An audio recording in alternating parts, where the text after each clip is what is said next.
All right, now the full interview will be broadcast on the late edition.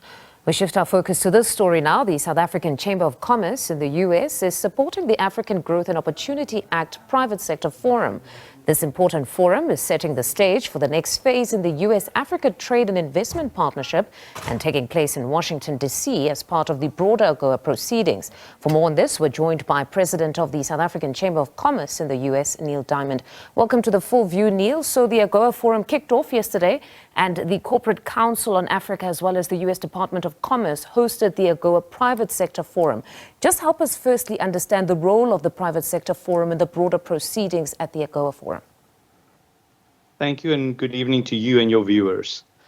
The Agoa Private Sector Forum is hosted by the Corporate Council on Africa and the US Commercial Service, and it's a very important part of the overall Agoa engagement. Even though Agoa is legislation driving the tariff-free trade between Africa and the United States, the private sector is not necessarily included in that government-to-government engagement.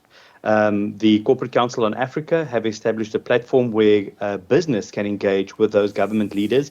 And I'm very proud to say that our new Minister of Trade and Industry, Park Stow, was a prestigious member of the group that spoke to us, amongst others, Anthony Blinken and Catherine Tao, the U.S. commercial attaché to Africa. And we had an opportunity to understand firsthand what is the Agoa's future. As you know, Congress last approved Agoa in 2015. It's set to end in 2025, and it is critical for Africa to remain in this relationship. 1 million jobs on the continent is dependent on that relationship. And what has been your contribution as the private sector now beyond these engagements with the Secretary of State, Anthony Blinken, as well as our Minister Park Stow?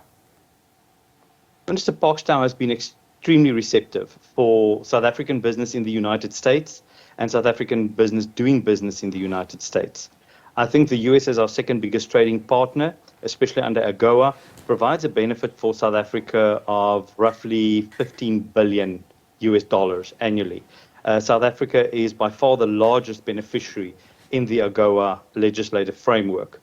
So we are in discussion with Minister Tao to see how we can provide better support in US markets on the US side as the South African Chamber of Commerce in the US, but also working with DTIC, taking out more buyer delegations to South Africa on the events arranged by the DTIC, and then how the DTIC can assist small and medium-sized businesses.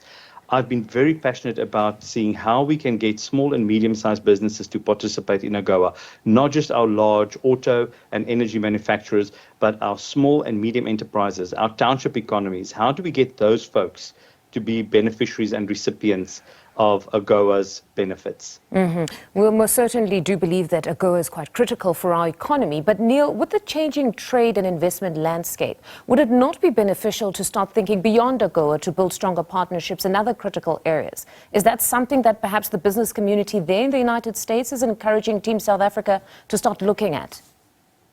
Absolutely. We need to look at alternative relationships. We need to build and drive sustainable development in commerce between the United States and South Africa.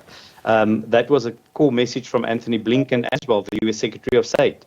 Africa needs to look at where are the other opportunities that they could build relationships. The dependency on tariff-free trade should not be the core basis of that relationship. But as Africa, we are also putting the message across. If the US is serious about doing business with Africa, we also need to see investment. Investment in manufacturing capacity, investment in infrastructure, so that the US can be a fully fledged partner of us, not just providing aid in terms of tariff-free trade, but really providing a solid investment framework. I think that the minister was very well received. He met with the US Chamber of Commerce as well, carrying the message of the new administration over. And I'm very thankful for the effort that's been put in by Minister Park Stow to put South Africa on the forefront. I see an opportunity for us definitely to benefit and be part of Agoa moving forward. But this was much needed. This engagement was much needed between South Africa and the United States. And I'm proud of the role the private sector could play to ensure that South Africa remains top of the Agoa agenda during our time in Washington, D.C. Neil, it's quite heartening that the minister was well received. Thank you very much for your time this evening. That's Neil Diamond, president of the South African Chamber of Commerce in the United States.